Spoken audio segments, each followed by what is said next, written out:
responsabilidade do comerciante por roubo de veículo em estacionamento gratuito e de livre acesso. Antes eu preciso fazer uma retrospectiva com vocês sobre esse assunto. O Código de Defesa do Consumidor traz lá no seu artigo 3º a conceituação de fornecedor.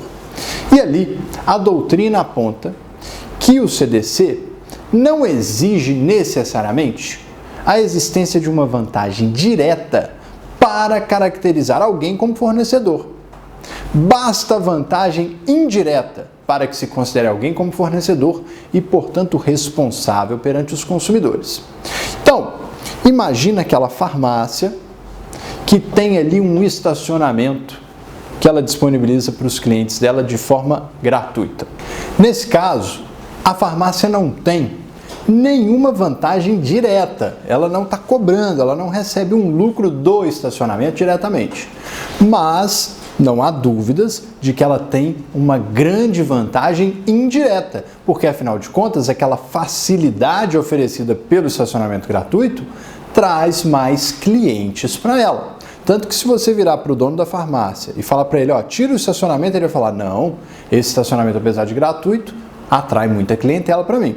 Então, nesses casos, a doutrina é tranquila em reconhecer a figura do fornecedor e a extensão da sua responsabilidade, inclusive a este serviço que ele presta de forma gratuita, porque aqui está presente a vantagem indireta.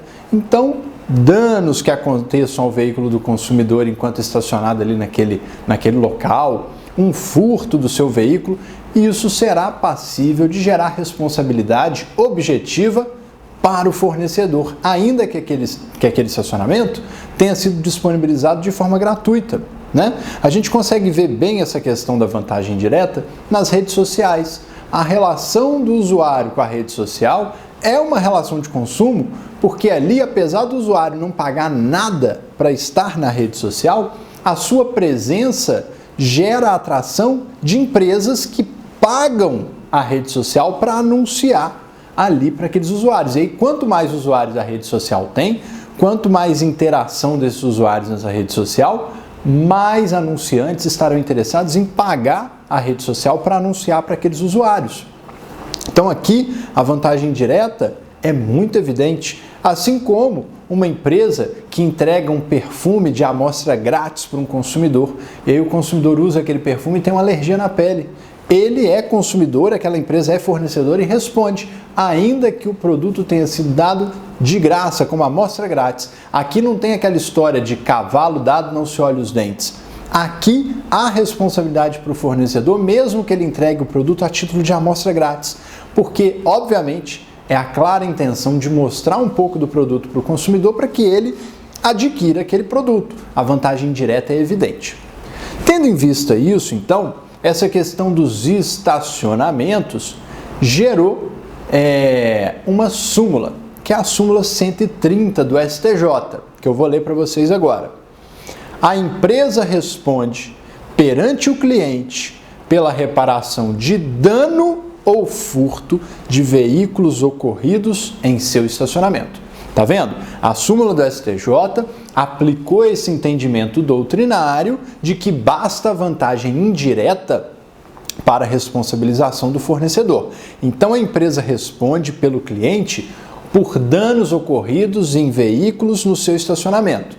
Apesar da súmula ser silente quanto à questão de o estabelecimento cobrar ou não pelo estacionamento, entende-se que a súmula ela abrange os casos em que não é cobrado, porque quando há cobrança não tem dúvida, nem precisaria ser objeto de súmula. Então, para se editar uma súmula é porque se está abrangendo, inclusive, os casos de não cobrança pela questão da vantagem indireta.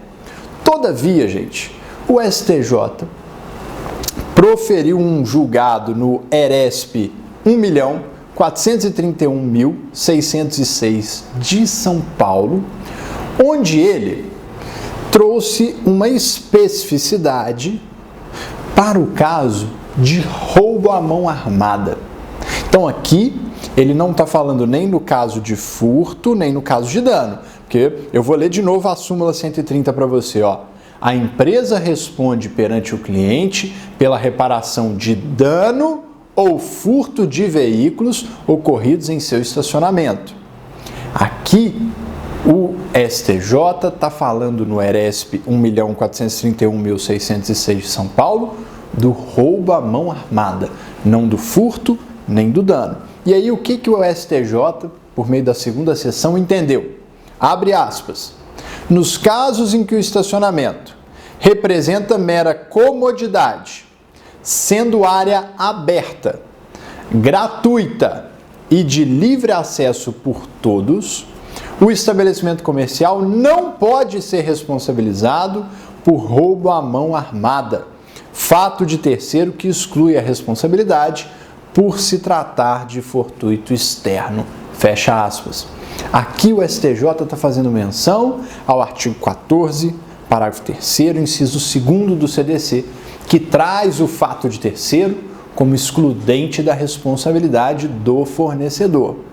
E aí note, não é que esse ERESP está mitigando o alcance da súmula 130, não é que esse ERESP está esvaziando o conteúdo da súmula 130, são assuntos diferentes. A súmula trata de furto e dano, o ERESP trata de roubo à mão armada como fato de terceiro, trazendo a previsão como um fortuito externo.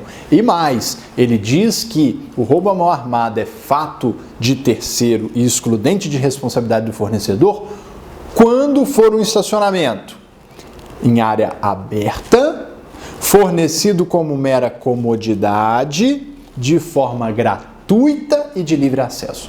Então, se o estacionamento é cobrado em área fechada, permanece aí a possibilidade de responsabilização do fornecedor. É só quando o estacionamento tem essas 4 características que eu vou repetir: mera comodidade, área aberta, gratuita e de livre acesso, e ocorrendo ali um roubo à mão armada, é que há a exclusão da responsabilidade do fornecedor.